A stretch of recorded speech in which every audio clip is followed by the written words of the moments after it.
Welcome back to the brew shed for what's going to be my first brew for 2020, and in fact my first brew in quite a long time.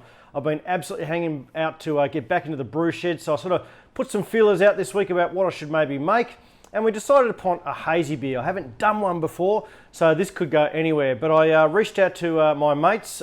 If you haven't heard, I do a podcast called the Beer Healer Interviews, and an episode every month I do with the pro, the protege and the hack. The pro, Dave Padden, and the protege, Ben Miller, both fantastic brewers. So I reached out to those guys to get some advice around how I might make a hazy with sort of what I've got in the shed. Now we're going to talk about hops a little bit later, but I've got to give a shout out to my mate Jon Burridge for giving me some sample packs, and that's kind of what kicked off this whole idea for this brew.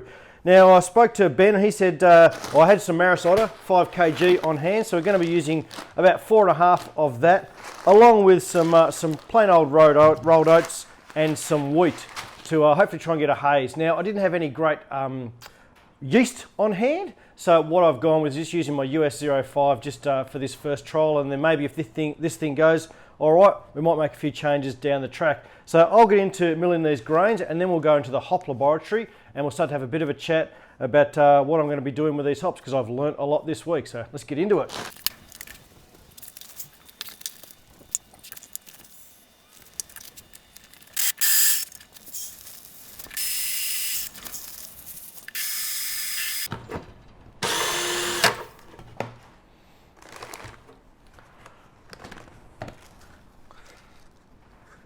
There you go, she's done and looking bloody beautiful. How good's that? All right, so welcome to the hop laboratory, the other side of the shed.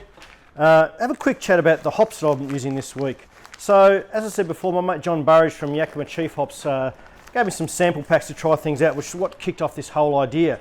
But then when I got to actually brewing this thing, I was like, shit, I don't really know a lot about these hops. As you guys know, I'm not an absolute expert brewer, far from it.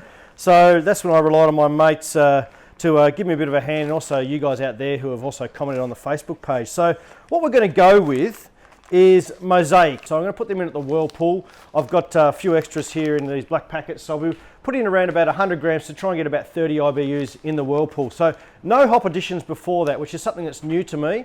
But in the world of the hazy brewing, I've been assured that that's sort of pretty much the way to go.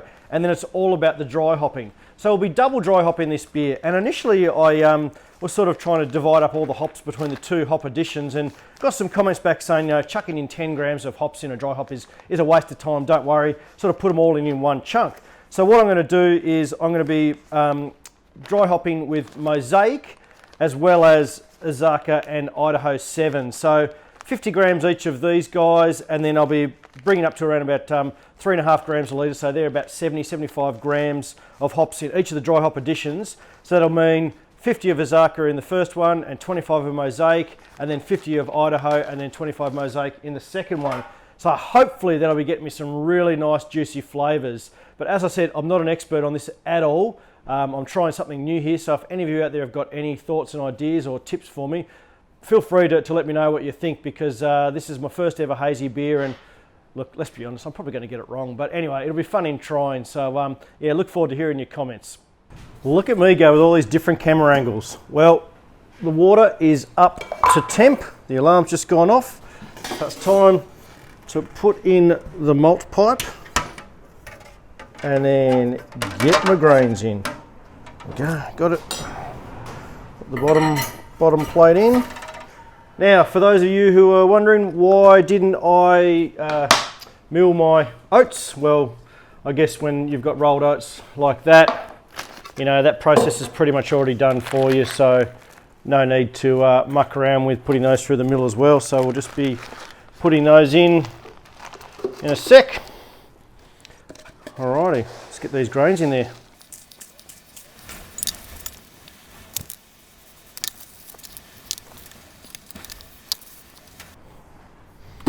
There you go, she's pretty full today. I think the Braumeister can take 6, oops, other way up, can take 6 litres, sorry, 6 kilograms of grains. We're at sort of, what are we, 5.5 today, so she's going to be pretty much near the top of things. I think I'd know how to do this by now. Anyway, there we go. Get that thing on.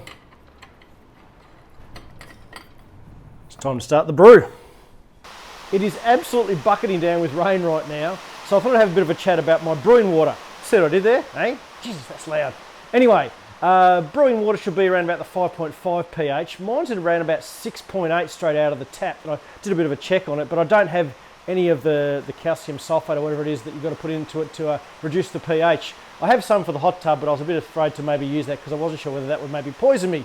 So for next time, that's going to be an improvement I'll definitely make. I'll start to mess around with the alkalinity of my water because I believe that's a big thing around making better quality beers.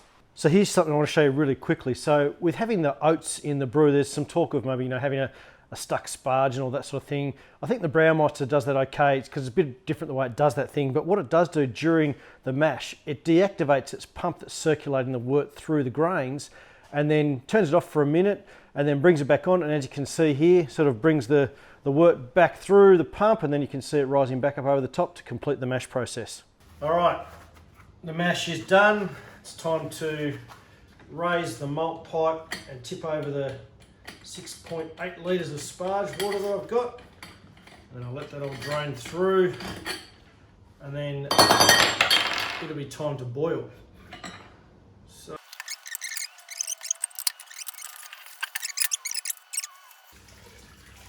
So before I was talking about having a stuck sparge, I guess it's probably, with the oats and that, someone suggested might happen. I guess with this method it's not quite the same. So we don't really have any issues with that, I don't think. So you can see what I'm seeing, which is pretty good this. So mix it around there, you can see it all draining down below. We'll leave that for a few minutes just to do its thing and then we'll get ready to boil. Alright, that has finished doing its draining now, so we'll take it out, put it in this bucket below. There we go. She's pretty heavy. Alright, time to get our boil on. So I've just been measuring out my hops and the aroma from these ones, which are only a couple of months old, have just hit me in the face. It's amazing. When I was on the podcast with Ben Miller recently and we talked about hops, he said he didn't know what hops smelled like until he actually worked in a big production brewery where they're uber fresh. And I thought it was a bit funny when he said that at the time, but now I kind of get it. These Mosaic hops here would be probably a year old, out of your classic black packet that you get from your local homebrew store. And these ones, as I said, are the Yakima Chief demo hops that Jon Burridge gave me. And the strength of the smell, I'm going to say the aromas coming out of these, it's 4 times what these ones are. So I'm sorry, Ben, I should have second guessed you, mate. But I guess as they say with everything in beer, fresh is best. Oh yeah, baby, it's hard to see because of the steam, but we've got ourselves one hell of a vigorous boil going on here. All right, as you can hear, the boil is done. So now it's time to get a good whirlpool going so I can add in my whirlpool hops. How long do you usually stir for? I don't know if there's a set time or whatever. So maybe you just get that good speed going around the edge. All right, that should do us. Hot basket.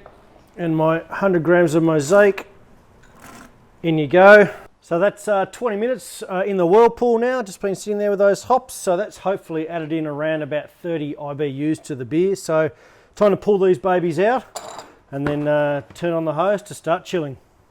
So I've had some good success with pre-chilling the water that goes into the cooling jacket.